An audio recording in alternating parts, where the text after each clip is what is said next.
Welcome to the Pineapple Pinup, the Hot Wife Life podcast. On today's podcast, I take a journey through my mind. I talk a little bit about a three-way we had and go off on so many tangents, it's hard to even believe that there was sex involved. I talk about, I got a letter from a listener and I go through that, and of course I have more to say. And then I talk about role playing with toys. So tune in, strap in. It's going to be an adventure.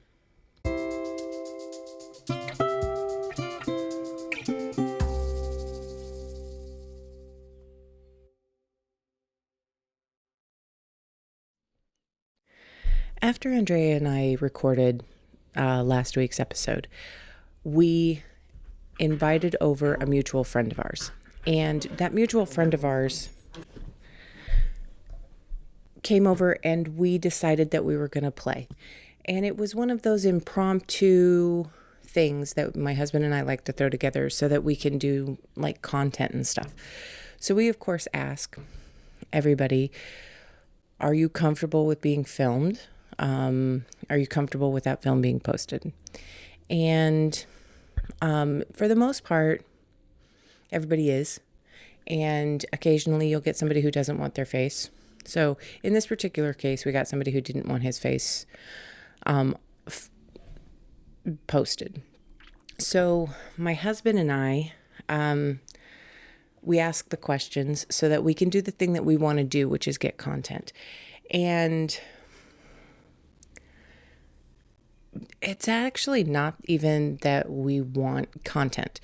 My husband wants to see and relive these moments. He happens to share them with others because he enjoys that as the next phase. But before he puts them online, he savors them for a while. He keeps them as his own private thing for a minute because he wants to own it, make it his. There's a lot of psychology behind it, but he waits a little bit before he shares it with other people. And there are some videos of me that we'll never see, that no one else will ever see except my husband. That is because those are his. And I personally, I don't have a lot of skin in the game because, as I may have mentioned, I'm not a big one for watching myself. I'm not a big one for watching my body on screen. And that's because when I see video of myself, I see the flesh, I see the wobble, I see the stretch marks. I don't see the bliss. I don't see the body that is made for fucking. I don't see the body that has been honed into a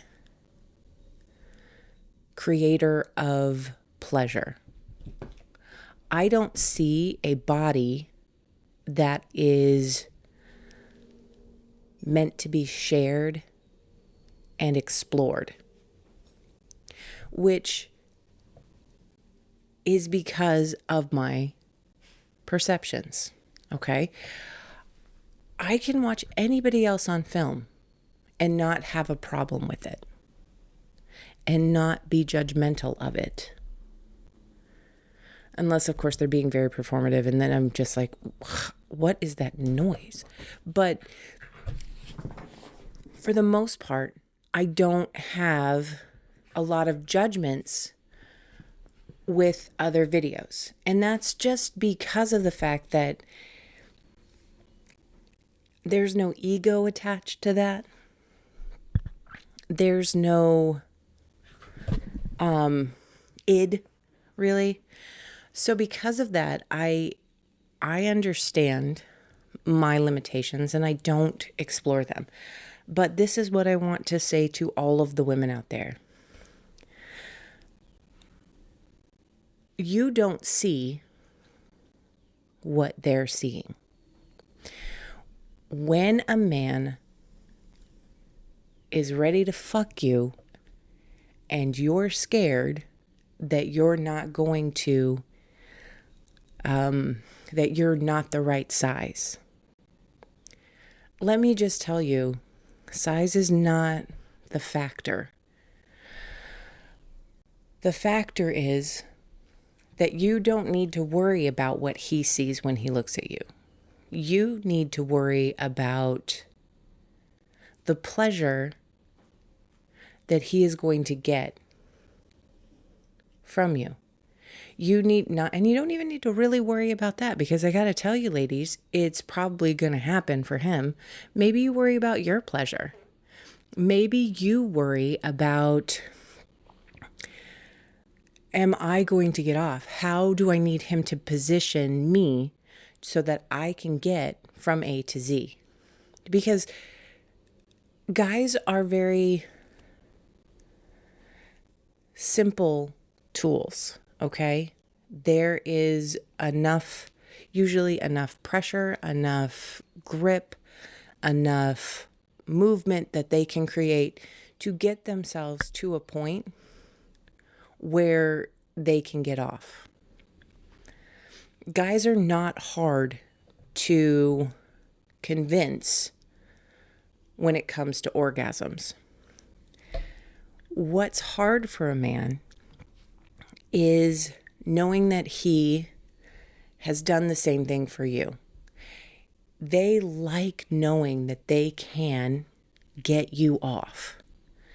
So in order to maximize the amount of pleasure that everybody is having, ladies, I know this is going to sound foreign, but we need to focus on ourselves. We need to focus on all of those spots that we like to have manipulated in just the right way to make us come like rivers, to make us come and come and come and come to the point where our body is like, okay, I surrender. That's what we need to focus on, because it's not your body size. It is not your, it's not your, what you wore to the event. It's not how you did your makeup. It's not how you walked into the room. It's literally 100%. Are you there to give and receive as much pleasure as possible? If that's your goal, then that's what you're going to find. And I got to tell you something. You know what men really, really want to hear? Right there. Right there. Oh my God, right there. Oh my God, just like that right there. Yes, more. Yes. That's it. They want you to give them a little bit of guidance, because I don't know if you know this, but most of our terrain is invisible. It's not something that they're going to be able to see unless unless they have a speculum. And God knows, if gynecology is your kink, good on you. But guys don't necessarily have a roadmap to the terrain. And when you tell them where the terrain is and what you like, and oh yeah, slap my ass, all of that is pleasure personified. It's vocalized. It is pleasure that begets more pleasure. It turns the animal inside him on, and he's like, yes, I must give this. And then he does. It is amazing because when they follow your fucking directions and they lead you to the promised land, which is not always promised to us women, when you tell them what they need to give you to get you to the point where you are going to come, they're ever so grateful.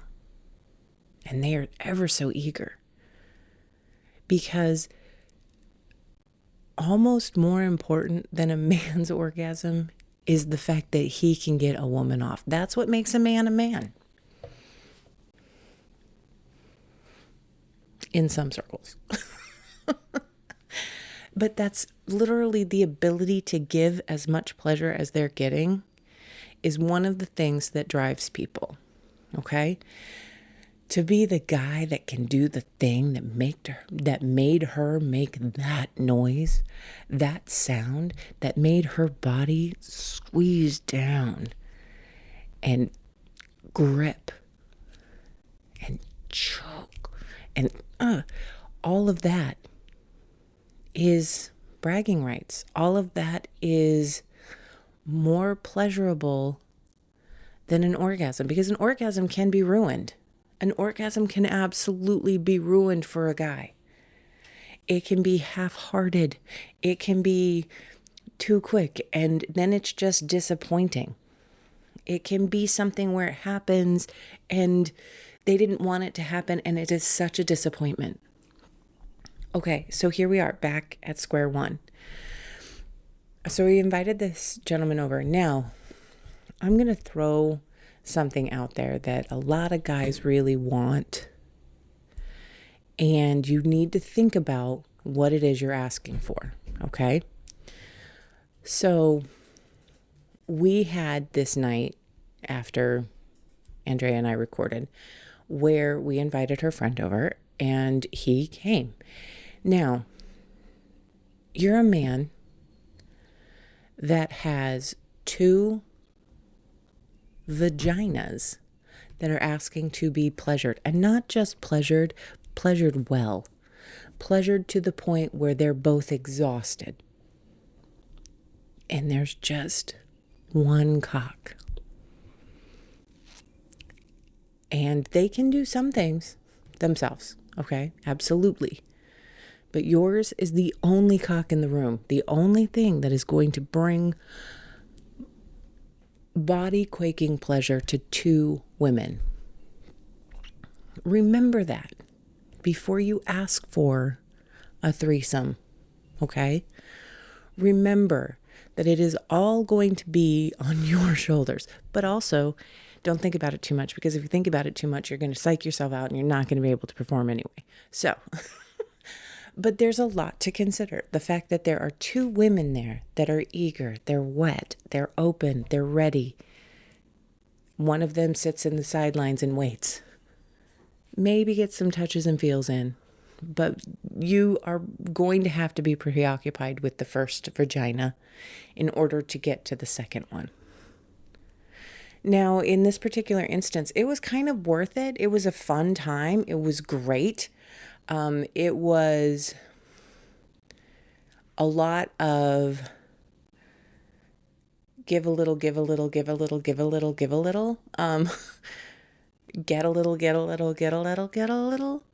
It was not, it wasn't like parties, because parties, I mean, you want to talk about a time when it is all just hedonistic, Caligula style, just bodies and fucking and touching, and it's a party is so intense. And mind you, there are times when the party's like mediocre at best, but the number of cocks and the number of vaginas and the back and forth and the playing and the watching and it's so much fun. So it's a good time, and I'm not saying that I didn't have a good time in the threesome, but it was much more focused on one person or 2 people at a time getting pleasure than it was 3 people getting pleasure. Because as we may have mentioned, willing to play the bi role. Not, I don't have a problem going down on a woman, but it's not something that's going to electrify me. Andrea and I were both like, yeah, I need penetration. I need dick. Because it's true. There are certain things that as I get older, I look at and I realize I'm performing so that man will want to fuck me more. And that's not really a goal of mine. Occasionally I will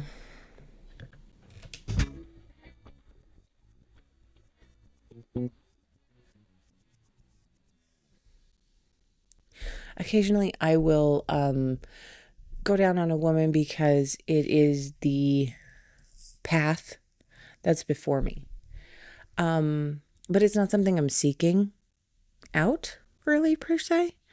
Sometimes it feeds the moment, sometimes it feeds the energy, and sometimes it makes everything a little squishy. So, but it's not something that I seek out because it's not the primary thing that I'm interested in. It's not the thing that I'm looking for. It's not the pleasure I want to provide. I get more from a blowjob than I do from going down on a woman. And that's just because of the fact that I'm me. There is absolutely no judgment here, because just like there's no judgment from you, there's no judgment from me if that is your thing. Because honestly, we need to know inside ourselves what our things are and why we do the things that we do. But because of the fact that I am flexible that way, doesn't mean it's what I'm seeking.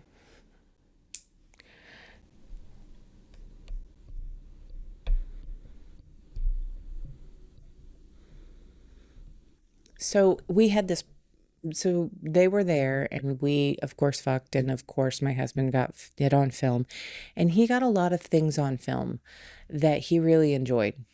And he was sitting in the cuck chair, which is a term I found out.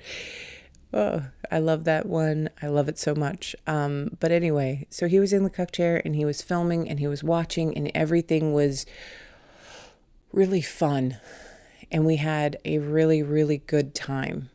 And I had a great time recording with Andrea and playing with Andrea. And the whole thing was just a really great night. Now comes the next part.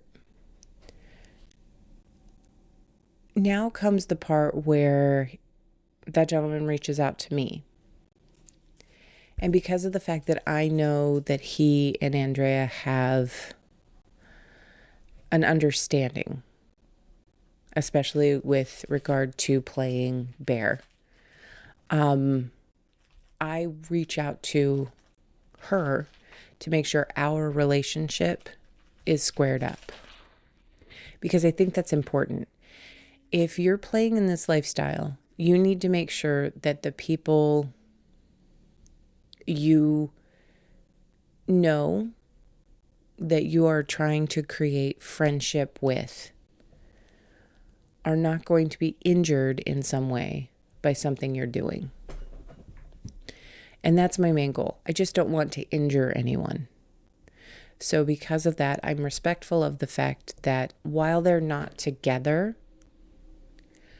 I've known them as a unit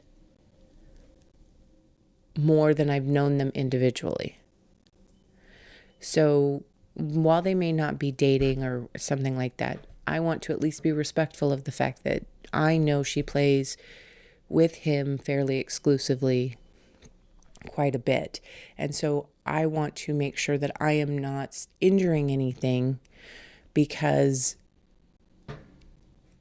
in this lifestyle, dick is easy to find. But friends are a treasure. Friends, that you can talk to and tell things to and be open and honest and go, have you ever had something like this happen to you? That's invaluable. And I'm really sorry, ladies, but we need it. We need to be able to cultivate these friendships so that we can talk about the things that we're going through to make sure that what we're doing, what we're feeling, what we need somebody to download with. Now, I download a lot on this podcast. I download a lot. So I work through all of my stuff in a forum where I can get it outside of me, look at it again, realize what's complete weirdness, and then edit that out. Not that I do, because I'll be frank with you, I edit very little. I edit some stuff, but for the most part, I am able to download, but I don't have any of the feedback. I don't have the feedback that says, oh my gosh, yeah, so this one time that something very similar to that happened to me. And be able to compare notes and say, okay, so how did you feel about that? Because when you have that person to download with, when you have that person that you can talk to about what's going on with you and things that you haven't quite filtered emotionally, it is such a help. And I gotta tell you, most of the guys I know are not great at being able to understand where I'm coming from because I'm an innie, not an outie. Okay? Because of the fact that I have a vagina, my experience is different than a man's. It just is. So having somebody to chat with, to talk to, is to me 100 times more important than a dick, because I get dick thrown at me on a fairly regular basis. And if I wanted it, I could go out and get it. And that's not to brag. It's because the dynamic of power in the lifestyle is a lot fucking different than it is in, say, the gym or in the grocery store. It's a lot different power dynamic. There are more males than females in the lifestyle.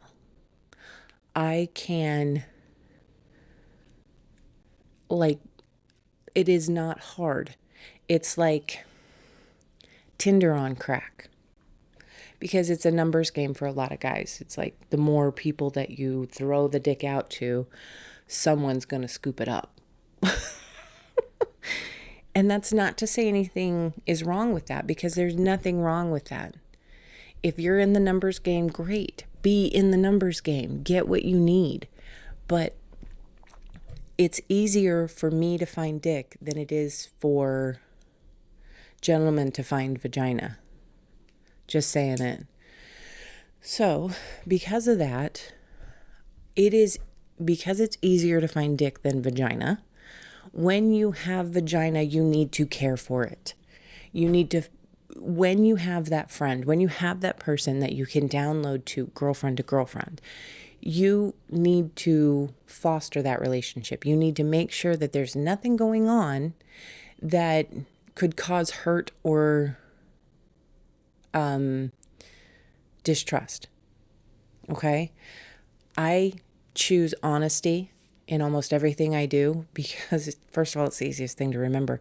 And second of all, I don't actually have to have the approval of anyone other than my husband. And that's a cruel thing to say, but it's true. And so because of the fact the only person whose approval I need is my husband's, and he's giving that to me full-throatedly, I have the ability to be authentically 100% mine, my own person, with no fear and no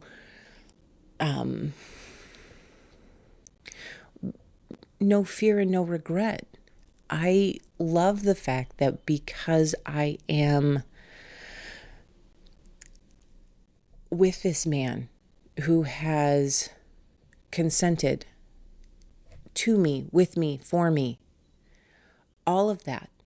Because we are a consensual couple, because we are consenting together. I don't actually need I don't need anybody else's judgment. So I don't take it. Because nobody gets to yuck my yum. And my husband is all for my yum. And I am all for his yum. And because of that, we are finding a way to be so authentically us. It is mind-blowing. Because when you're going through your 20s, your 30s, you're doing so many things to prevent other people from ostracizing you. I'm a crone now. If you want to ostracize me, please feel free to try. No, I'm just kidding. Don't do that. But I don't know that I have ever been able to live my life so incredibly out loud and so incredibly free from the judgments of other people. So I am savoring this moment in my life. I am savoring this time that I get to hold my everything I want, everything I desire in my hands. That is just the gift I have right now. And actually, it's kind of the gift I wish for everyone. To live a life of authenticity, knowing exactly what you want, or knowing that maybe if you don't know exactly what you want, you're free to explore to find it. Because so far the journey's been amazing. And as long as you're present in that journey and you're there for that journey and you're consenting to that journey,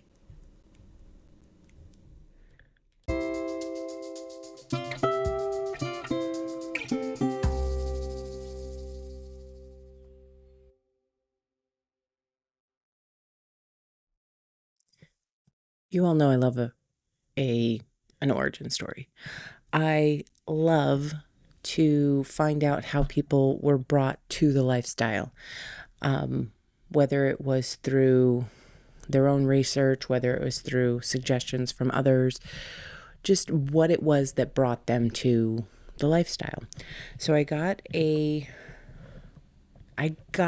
an email from a listener.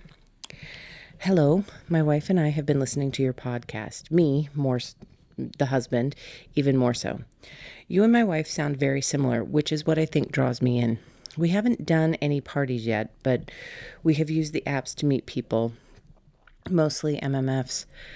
We have a similar stag vixen dynamic, except I basically play with her when she calls me over, since her absolute favorite thing is spit roast. But sometimes I just watch, especially when someone is new and they're kind of finding their groove. Then she will call me over to play. We have played with couples as well, but not as much fun, and typically harder to make work. I have a couple of questions for you, and then I wanted to share how we got into the lifestyle, because I think you'll get a kick out of that. So very, very true. I will. On Spotify, you mentioned the end of your podcast that your socials are in the description, but all we see is your Insta profile, which is locked, but our Instagram profiles are family social, so we can't follow. We'll likely have to create an LS profile, but we haven't yet. Wanting to know if you have other socials that we would love to see. Okay, so currently my only socials that I'm truly using are my FetLife profile and my Insta.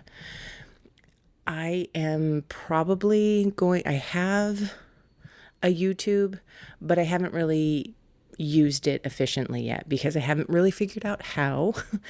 Don't judge me. I'm 50, okay? I haven't really figured out the best optimal way to use YouTube. That doesn't mean that I'm not going to. It just means that I haven't done it yet. then let me see. Similarly to the above question, I'm going to skip this one because this was sort of private, about their apps. You seem generally interested in how people got into the lifestyle, and I think our story is fairly interesting, so I thought I would share. So, some background first. I'm 58 and she is 43. We both met in college. I had gone back to school to finish my degree, and I was in my mid to late 30s and she was much younger. And finishing hers, we had some study groups together and realized we were both going through divorces, and we had to go through and thought we would go through it together. Honestly, we never thought we would stay together because of our age difference. But every time we broke up over the differences, we ended right back with each other. Both of us right back with each other after both of us trying to date other people closer to our age. And now we are here over 21 years later.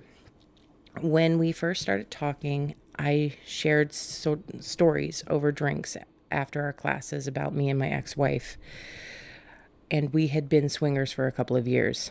Samantha was very intrigued by the stories and wanted to check out the local club that I told her about. So we went to a New Year's holiday takeover where she flirted a lot, but we didn't do anything with anyone else. But we did meet a couple, and a few weeks later we went to their place, but unfortunately the other lady was very aggressive with her, and she wasn't really even bi-curious at the time. So when that evening was done, she told me she didn't think this was for her, and I said that was perfectly fine. I would never pressure you to do something you don't want to do. And I told her that that was it. We joked about it from time to time, but never even considered actually doing something. Now fast forward about 20 years, and she's reading an erotic book series by Sarah Kate called The Salacious Players Club.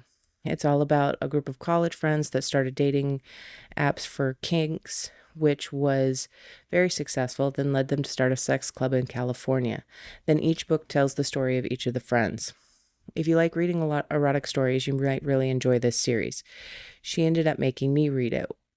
Well, one day she calls me into the bathroom where she's taking her bath and enjoying her wine and tells me she would like to try the lifestyle again. But she wasn't convinced I would not be jealous despite my having history with the lifestyle because she knew my ex had cheated on me. Yes, while we were in the lifestyle, but she was not cheating with anyone in the lifestyle. That we were in the lifestyle had nothing to do with her cheating, and when I found out some other cheating had been going on even before we were in the lifestyle, I was done. Samantha realized, rightfully so, that I do have some insecurities as a result of that 19-year relationship, and she said that she cannot be sure that I wouldn't be insanely jealous seeing me with another woman, so she wanted to start with just another male. We had several more conversations ad nauseum before we did anything. And when we finally invited one of our mutual friends over who was in a sexless marriage, who was, of course, all in all, we had a blast that led to others, and eventually another couple where she saw me having sex with another woman, thought it was incredibly hot, but our main dynamic is the stag vixen dynamic. No humiliation or anything like that, and we are still more or less learning the ropes. I thought you would get a kick out of hearing how a book series led us to the lifestyle. I mean, hey, whatever gets you there, right? That is a common misconception that if you are living a lifestyle, that there's no such thing as cheating.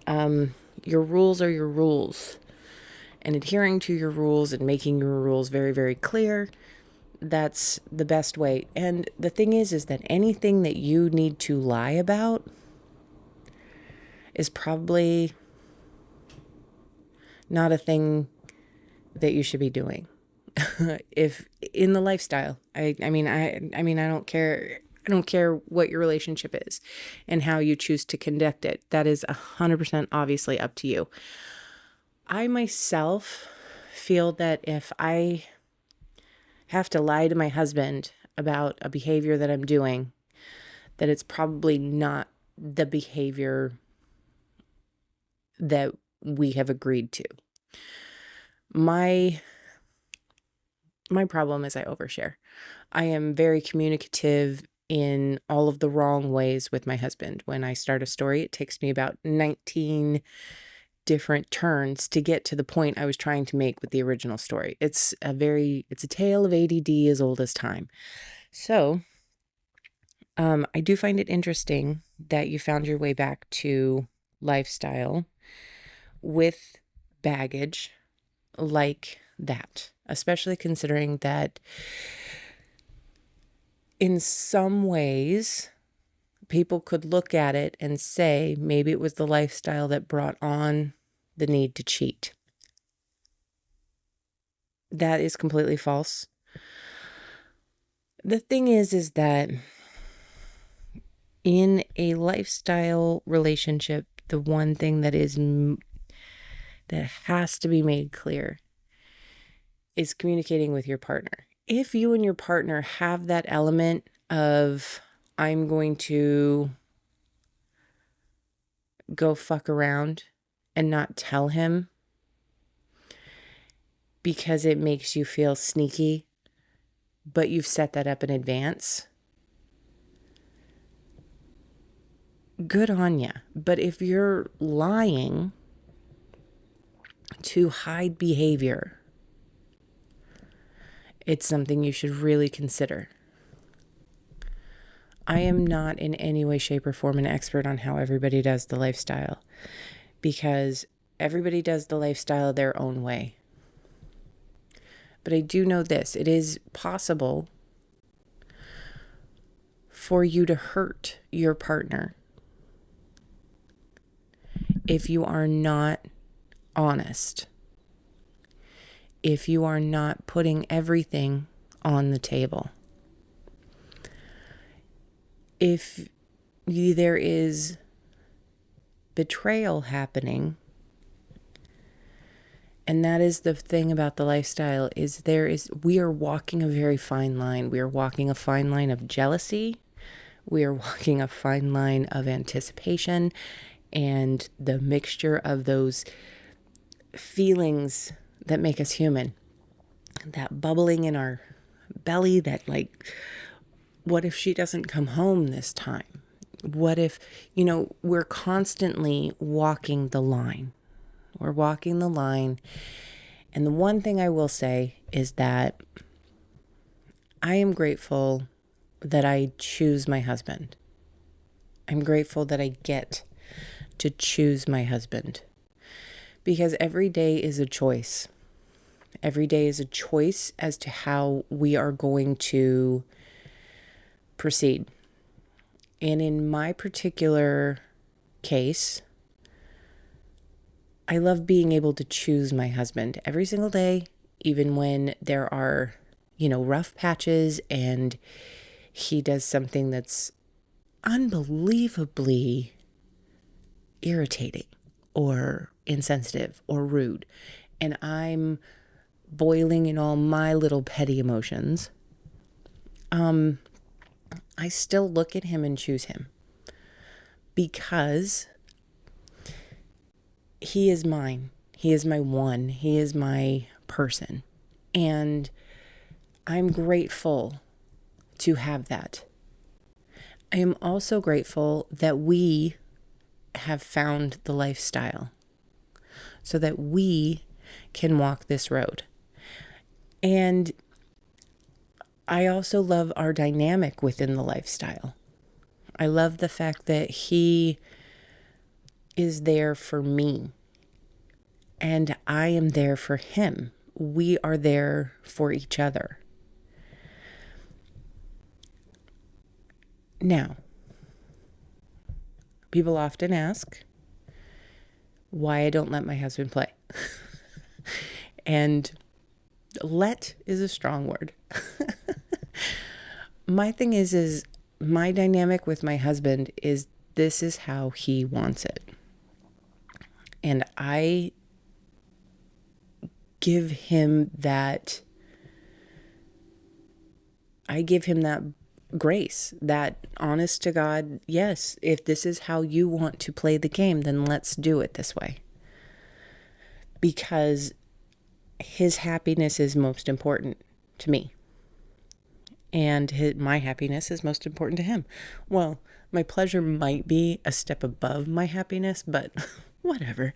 But he and I have made our deal together.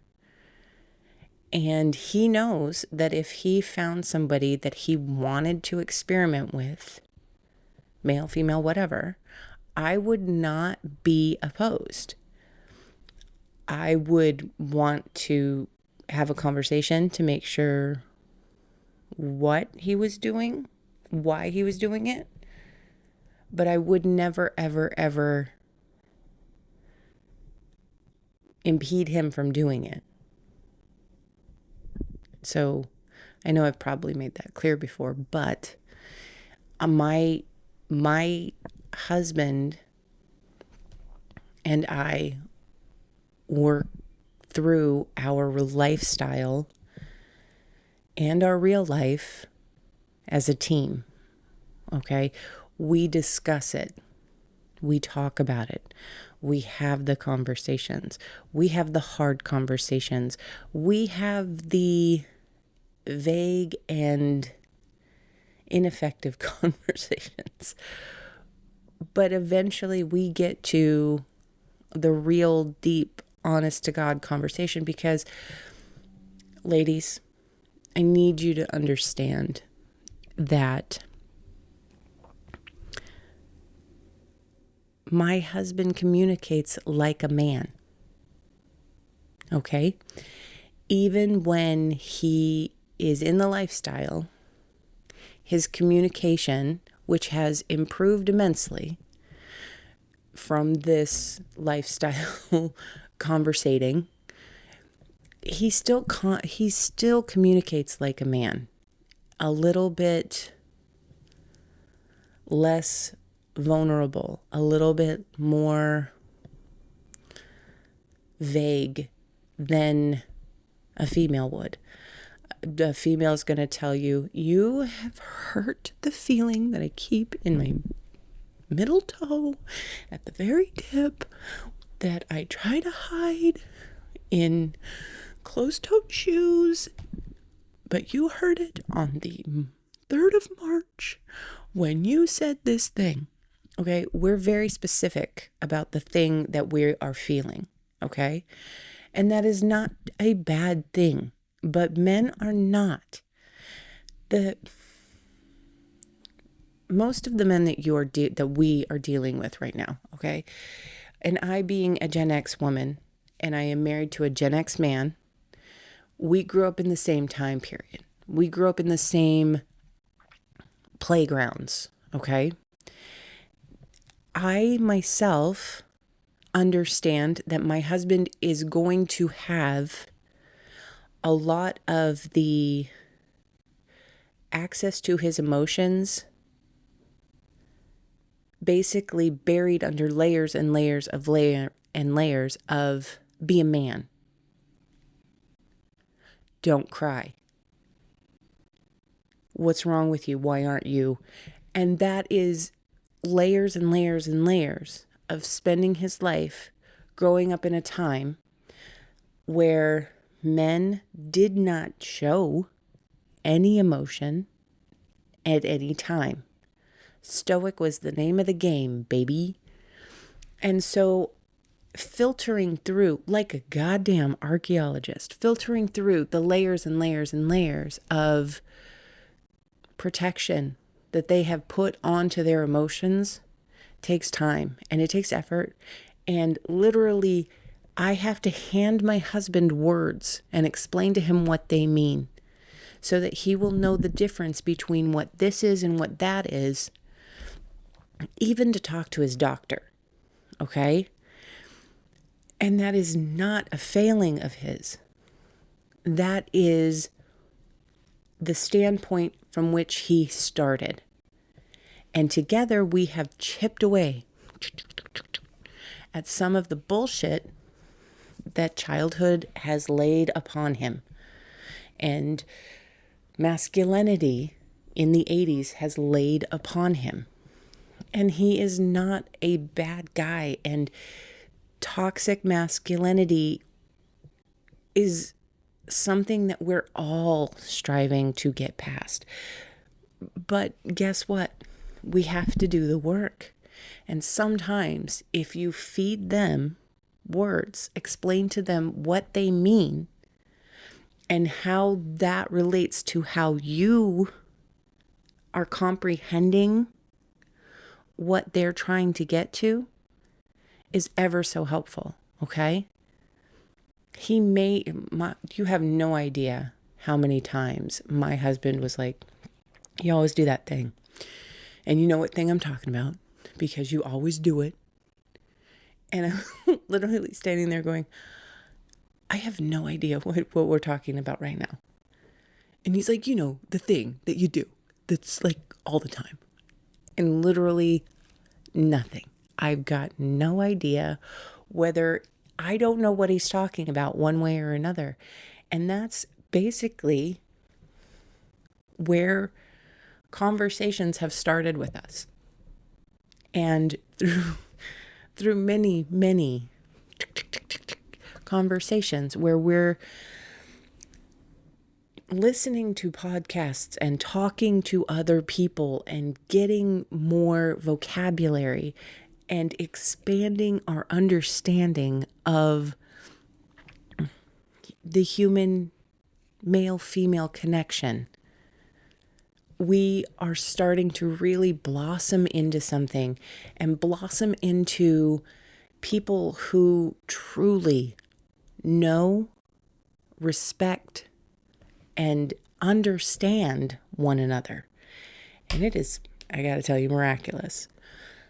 This is all very much a tangent from the story that my listener gave. And I understand that my ability to, now you understand how confusing it must be to be my husband, to follow every single tangent I go down to its very bitter end. But let's get back to this story that was shared with us. This is so understandable. The fact that she was worried about how he was going to react in that moment is the exact same fear that every woman has. Because be careful what you wish for. It's a phrase that has recently come up on a couple of podcasts that I listened to. And be careful what you wish for, because here's the thing. If you get the thing that you wish for, if you get the thing that you asked for, and it doesn't live up to the fantasy, and instead it bubbles up all of the baggage that you've been carrying, do you, the person who asked, or the person who had their wish fulfilled, do you have the right to be angry or upset or hurt by the thing that you were given, by the wish that you had fulfilled? But how do you avoid it? Okay? So I understand that story so well, because I myself had those conversations so many times, because for the longest time I did not know if my husband was giving me the full truth of his emotional desire for me to sleep with another man, its full weight. If he would be able to look at me the same way when I had finished.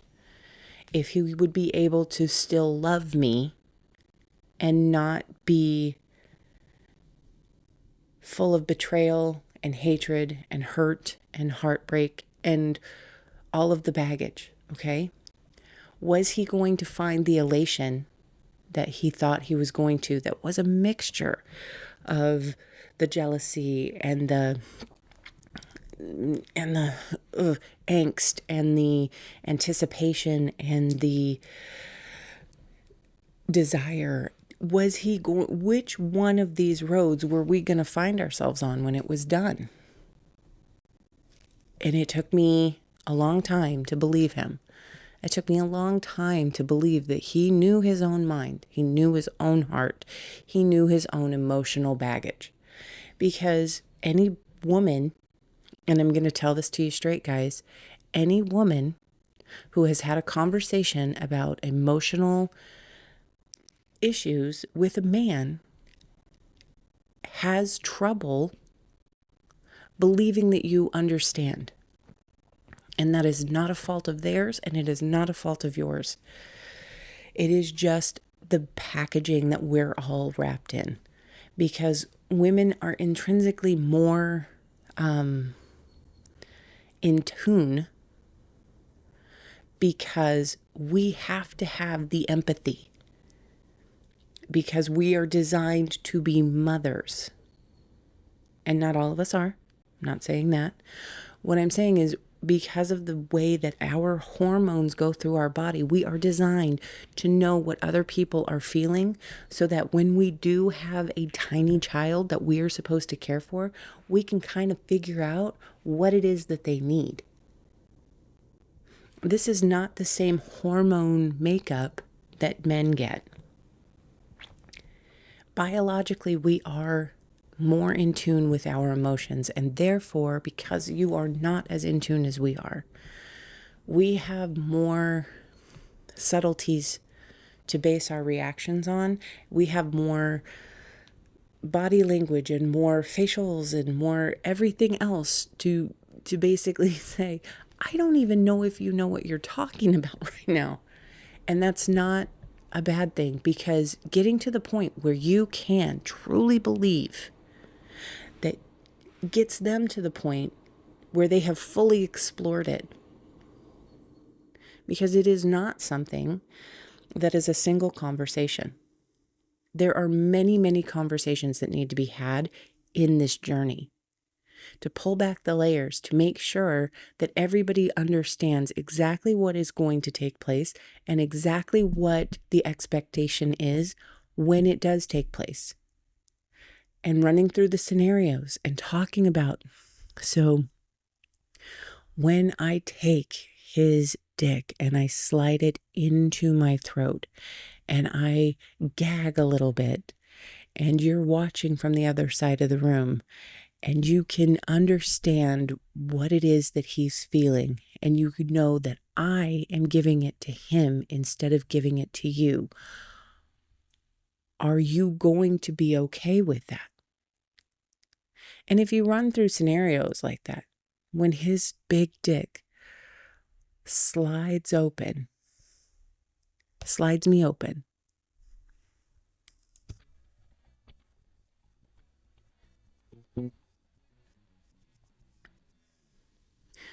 when his big dick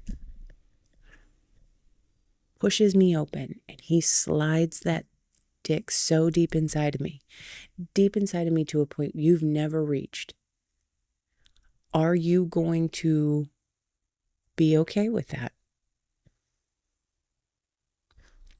And that is that's how you get women to understand that you are fully thought through. And here's the thing, here's the trick, here's the thing. Just because you've thought it through, just because you think you're going to be okay, doesn't mean that you are. But you have to know where it came from. You have to know where that wish fulfillment came from. It came from a desire to give you a thing that you've asked for.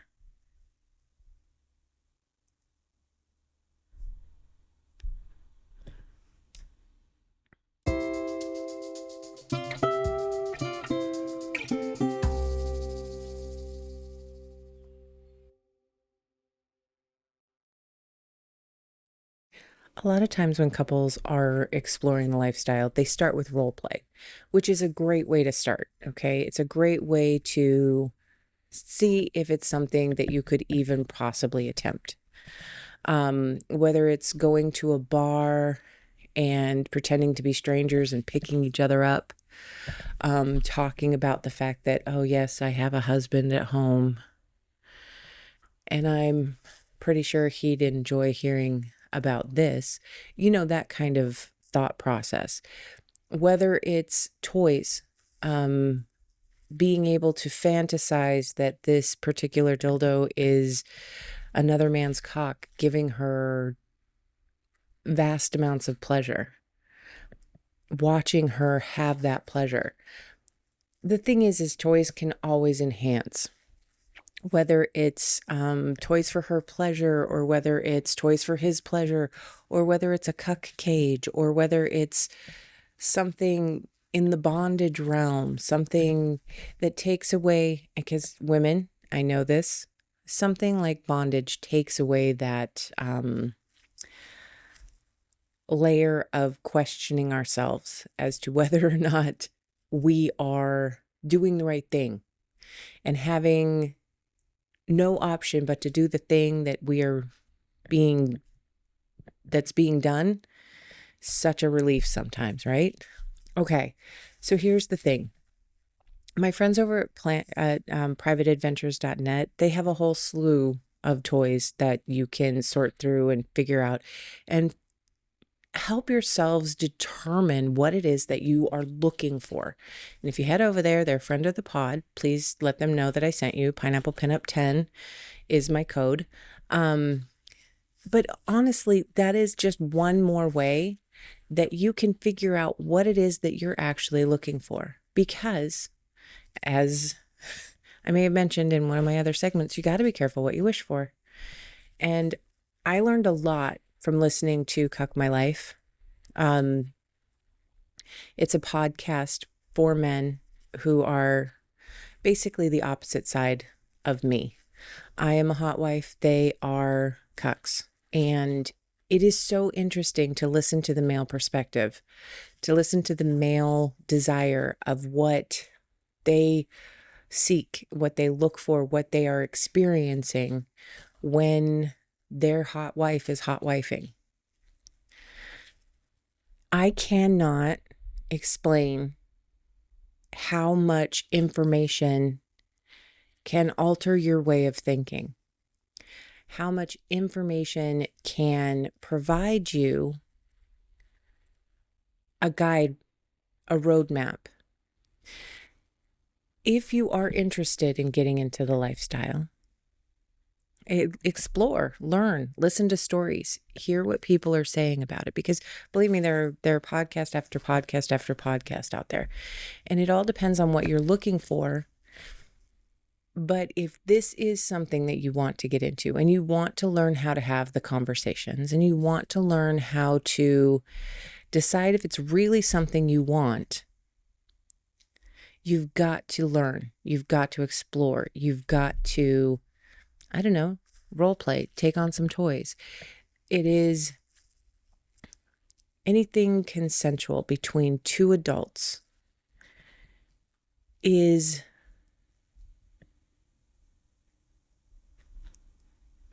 allowed. And having a conversation to figure out what is consensual and what isn't is always your best move.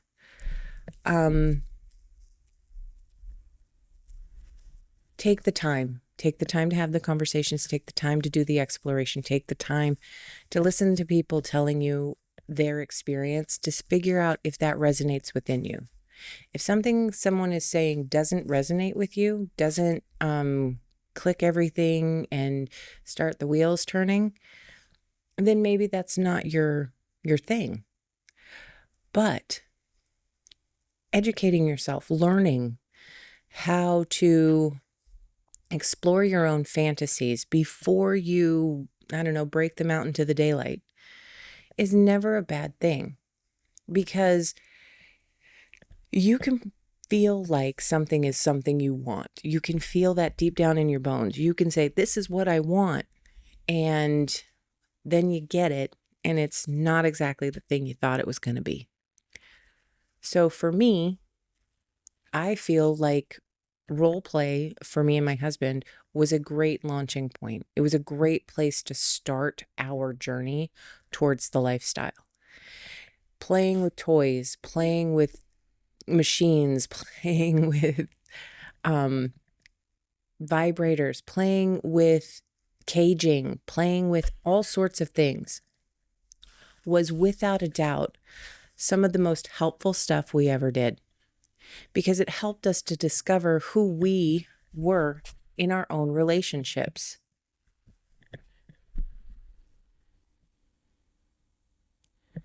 So I highly recommend 5 stars. Just definitely go over and just do some exploring. Privateadventures.net, Pineapple Pinup 10, if you head over there to take a look.